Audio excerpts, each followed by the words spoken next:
Welcome back. In today's Wellness Wednesday, I interviewed Dr. John Schaman, a cardiac rehabilitation and sports medicine doctor who has been working with athletes and cardiac and pulmonary patients for the past 40 years.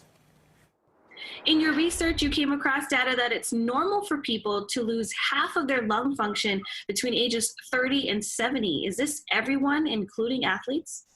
Yeah, that's a general statistic of the general population. Kind of surprising. I was surprised by that, and it led me to look at ways to possibly reduce that loss. And you said with your own lung capacity that you tested in the last 30 years, it dropped 31%. Why does this happen to people? Well, at the beginning, I thought it was just a normal aging, and it probably is normal aging. And I think our forefathers had a lot more activity in their lives, and the requirement for movement was a bigger deal in days gone by. Nowadays, nobody has to move, and we have an overabundance of food, and there's all kinds of reasons why different aspects of our fitness and our ability to perform physically are less now than what they might have been in the past. And as I looked at this, what happened to me, you brought that up, that in 2006, I bought some new equipment for my clinic to test lungs, and the equipment showed that my lung capacity was 4.7 liters, and I was alarmed by that because in medical school, which didn't seem that much before, I was 6.8.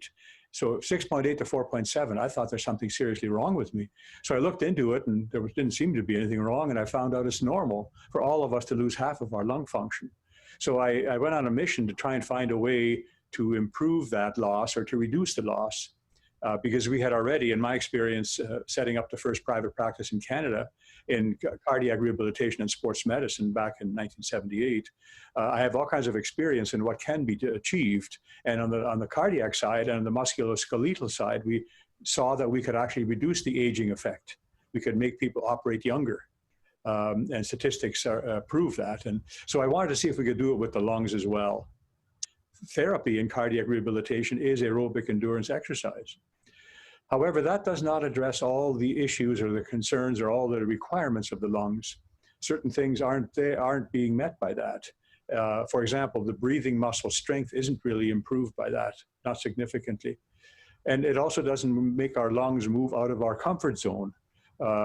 If you exercise a lot, you breathe a lot faster, but you don't go out of your comfort zone as much as you might if you did something specific to the lungs, which led me to explore possibilities. And I looked at many options, and one of them was the harmonica, because it's the only instrument in the world that makes sound with inhaling. And inhaling is actually more important than exhaling muscle-wise, because when you breathe in, you need muscles to make that happen. When you breathe out, there's a certain amount of rebound backward from the exhale to the inhale. From the inhale to the exhale, that automatically rebounds somewhat. I've seen so many videos online of people and their testimonies trying it out. This is the only harmonica I have, and it's way too small to do anything. You know what?